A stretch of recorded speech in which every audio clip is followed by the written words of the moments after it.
Donc, mon nom est Caroline Van Drey, je suis substitut au parquet de Bruxelles et j'ai été responsable des procédures Nixon durant 2 années. Je vais m'exprimer aujourd'hui en mon nom personnel et non pas au nom du parquet ou du ministère public dans son ensemble. Et donc, le but de mon intervention, quand j'ai eu le premier contact avec le Dr Fay, je savais qu'il y avait une présentation de la loi, mais j'avais, après discussion, on s'était dit c'est peut-être intéressant effectivement de mettre en évidence les difficultés pratiques que la loi pose déjà actuellement et de voir dans quelle mesure les nouveautés inscrites dans la loi pourront ou pas, ou pourraient ou pas répondre aux difficultés que l'on connaît au quotidien. Ce qui me paraissait surtout important, et en fait c'est vraiment l'objectif de ma présentation, c'est de mettre en évidence le fait qui ressort de nos pratiques quotidiennes, le fait que c'est vrai, et vous l'avez à juste titre souligné, c'est vrai qu'on a des disciplines distinctes, on a une manière de, enfin voilà, on a un vocabulaire qui est propre, on a des procédures qui sont propres, et qu'il est important de se connaître, de se comprendre, et surtout de se parler de manière à éviter, enfin, de manière à ce qu'on puisse prendre les meilleures solutions, les meilleures options possibles pour le patient.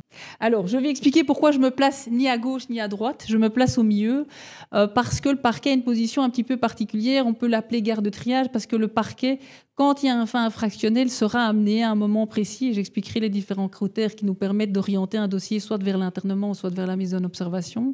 Quand il y a un fait infractionnel, le parquet a cette possibilité, effectivement, de pouvoir aiguiller un dossier dans un sens ou dans un autre, et sur base de critères qui nous sont propres, à la libre appréciation évidemment de chaque magistrat, même si effectivement au sein du ministère public on est quand même dans une ligne hiérarchique et on a quand même des lignes de conduite qui nous sont propres, mais il reste malgré tout que le magistrat qui est en charge du dossier à un moment donné doit prendre et apprécier au regard d'un certain nombre de critères. Et bien donc c'est ces critères-là que je vais exposer qui nous amèneront effectivement à faire un choix. Mon exposé est divisé en 4 grandes parties. La première partie, c'est porter sur des exemples issus de la pratique qui permettent de mettre en évidence le fait qu'on doit effectivement apprendre à se connaître de manière importante. Le deuxième point portera sur l'importance du partage d'informations. Dans le cadre du secret professionnel partagé, il y a parfois une méconnaissance de part et d'autre, tant du milieu judiciaire, au niveau des instances judiciaires, que au niveau médical, de ce qui peut être dit ou pas.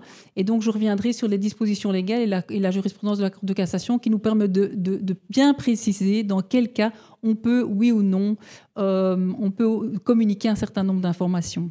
Et alors, en fin d'exposé, je reviendrai sur les 2 nouveautés introduites par la loi et je mettrai en évidence le fait que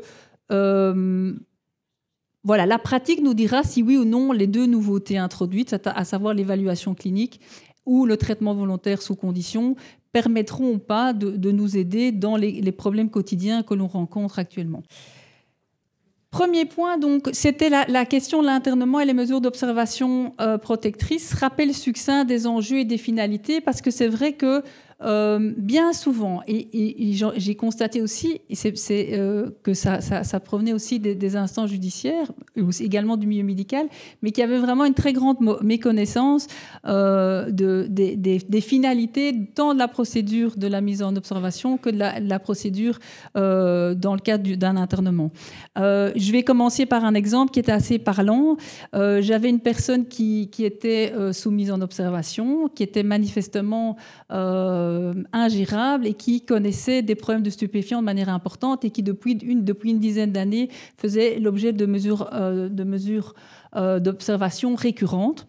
Et donc, je reçois un jugement me disant, enfin d'un juge de paix me disant, enfin très motivé, disant voilà, nous sommes vraiment en présence d'une personne qui présente toutes les conditions pour faire l'objet d'une mise en observation. C'est quelqu'un qui a une assuétude extrêmement importante, qui a des problèmes de violence envers certaines personnes, mais actuellement, elle est ingérable, elle prend la place d'un certain nombre de personnes qui devraient pouvoir bénéficier d'une mesure de mise en observation. Il faut la sortir du système mise en obs et il faut la faire entrer dans le système de mise en observation. Et donc, le juge de paix confirme la mesure et dit elle ne durera que 10 jours, libre après au parquet de prendre les dispositions qui s'imposent de manière à ce qu'on puisse rentrer dans le système de l'internement.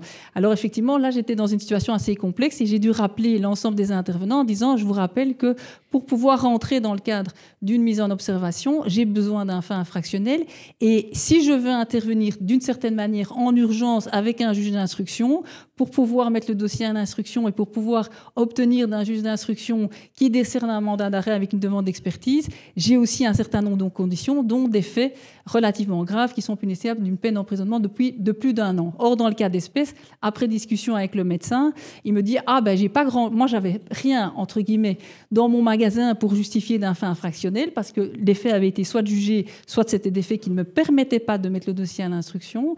Et alors, en discutant, il me disait « Ah, mais vous savez, il a bouté le feu à un petit morceau de papier qui se trouvait dans la cour. » Je dis « Mais avec ça, moi, je ne vais pas obtenir un dossier, un mandat d'arrêt. » Et alors, quand un dossier commence mal, en général, il se termine mal. Moi, j'ai quand même fait appel de cette décision, puisqu'effectivement, je me retrouvais en présence d'une personne qui remplissait l'ensemble des conditions et c'était précisé dans le jugement. Et en réalité, comme le juge de paix avait dit, mais qu'en réalité, la demande du ministère public était considérée, ma requête était considérée comme fondée, mais fondée pour 10 jours. Et donc, j'ai été déboutée. Donc voilà, alors qu'on aurait voulu aussi pouvoir discuter toute la problématique des assuétudes en lien avec l'alcool, puisque c'était une personne qui était vraiment très, très dépendante à l'alcool. Donc, tout ça pour dire que, au travers de cet exemple, je voulais montrer que on est vraiment dans un cadre multidisciplinaire où on a les services de police qui interviennent, on a le parquet qui intervient, il y a les services médicaux qui interviennent. Et donc, c'est extrêmement important qu'on prenne les procédures et les processus de travail et surtout les finalités de chacune des procédures et les conditions qui permettent de rentrer dans une procédure et pas dans une autre. Et alors j'insiste aussi sur l'importance, et j'y reviendrai dans le cadre du partage d'informations, l'importance de se connaître. Et j'insiste en disant c'est pas de la connivence, c'est effectivement, puisque surtout le parquet doit agir souvent en urgence et également les services hospitaliers, enfin les psychiatres qui doivent rendre une expertise. On intervient tous dans des délais extrêmement courts et dans certains cas, effectivement, il est important de connaître le secteur, de connaître le réseau pour qu'on puisse effectivement, non pas pour prendre la meilleure décision possible, se prendre contact et donner les informations utiles soit au parquet, soit au médecin. Et j'insiste là-dessus parce que avant d'être magistrat, j'étais auditeur, donc j'ai fait beaucoup d'audits et j'intervenais beaucoup dans des dossiers qui avaient posé des difficultés. Et de manière générale, mais c'est pas propre à la mise en observation ou l'internement, c'est dans tous les secteurs, quels qu'ils soient. Souvent, il y a un dysfonctionnement qui est lié à un défaut de communication ou un défaut de communication, soit pas de communication, soit un manque de communication, soit une communication tardive. Donc ici, en fait, s'il y a une chose que je voudrais que vous reteniez de mon intervention, c'est qu'en réalité, il faut qu'on apprenne quelque part à se parler et d'essayer de comprendre la manière dont les uns et les autres fonctionnent. Alors, c'est pour ça que je rappelle dans un premier temps, si mon slide veut bien... voilà, j'insiste pourquoi je fais ce rappel, parce qu'effectivement, les conditions de lancement d'une procédure sont différentes. Deuxième point extrêmement important et qui est également souvent oublié, c'est que les autorités décisionnelles sont distinctes. Je vais vous donner un exemple. J'ai un jour un juge d'instruction qui me téléphone en disant j'ai quelqu'un qui faisait l'objet d'un mandat, enfin pour lequel un mandat qui allait être libéré sous condition, mais pour lequel il y avait une difficulté liée à un problème psychiatrique en disant cette personne doit être soignée. Alors je dis attention, moi j'ai aucune difficulté, mais il faut jamais oublier que si le médecin lève la mesure, je n'ai aucun recours. Parquet, moi je n'ai aucun filet de sécurité. Et donc c'est aussi important. Donc ça aussi, on a fait un rappel en disant attention.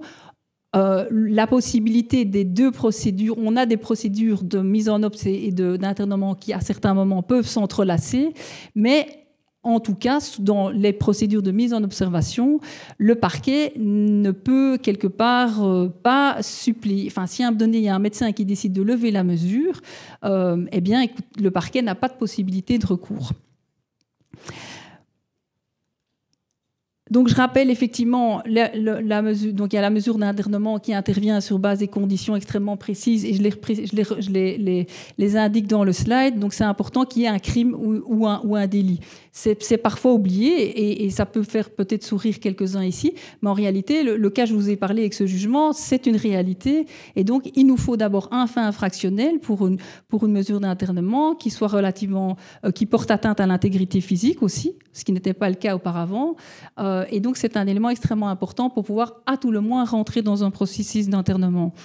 Je rappelle aussi brièvement la procédure parce que ça permettra d'expliciter par la suite des exemples que je donne. Donc, c'est une juridiction de fond ou la juridiction d'instruction qui prendra la décision d'internement. Par la suite, c'est la Chambre de protection sociale qui va intervenir et qui aura différentes possibilités, dont notamment la libération à l'essai ou une permission de sortie. Et dans ce cadre-là, peut-être que des mises en observation pourraient être lancées. Et j'expliquerai dans quel cas le parquet, oui ou non, décide de lancer ou pas la mise en observation.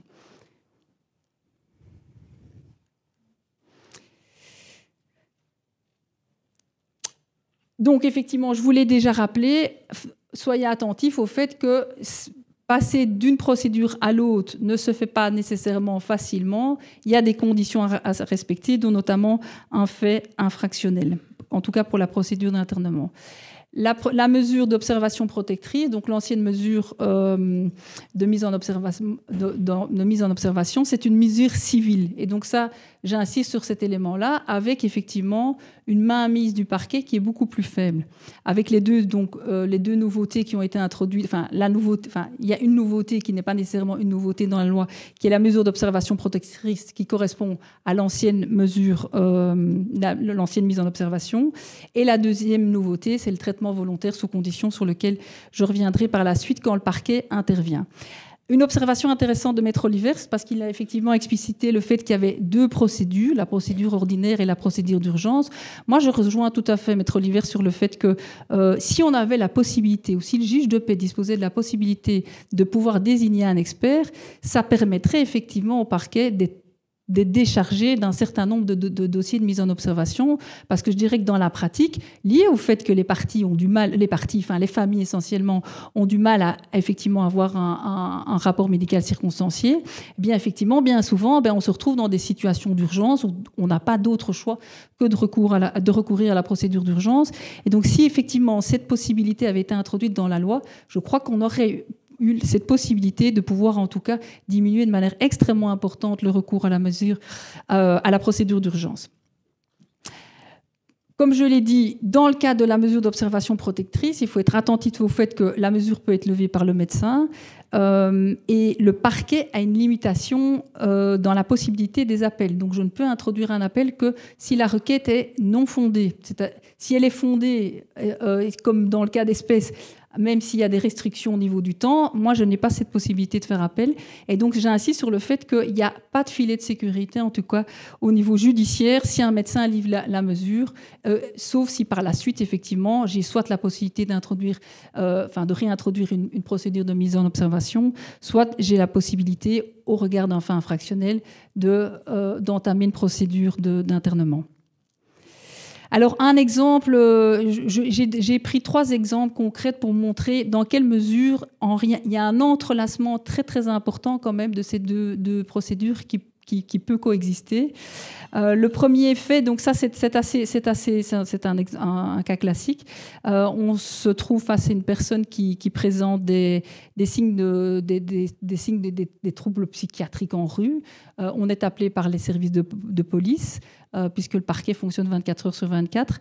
Et on se rend compte lors de la discussion avec les services de police qu'en parallèle, il y a eu un fait infractionnel qui a été commis. Ça peut être des coups, ça peut être des menaces, etc. Et donc le ministère public doit faire un choix. Et c'est pour ça que j'expliquais pourquoi je restais en tout cas entre les deux pièces, puisque c'est à ce moment-là que le parquet a une décision importante à prendre. Est-ce qu'il lance la mise en obs ou est-ce qu'il oriente plutôt le dossier vers l'instruction?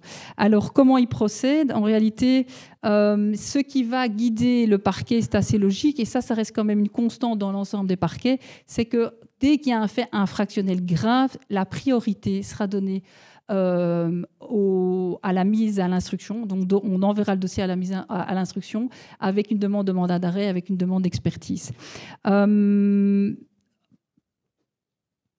Et ça, c'est un élément extrêmement important parce qu'effectivement, le parquet a un double rôle. On parle souvent du rôle de sécurité publique.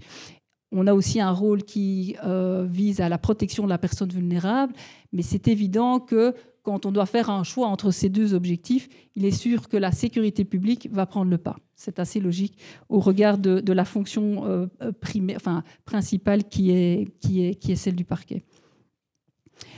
Et donc, comment on travaille concrètement quand on est appelé par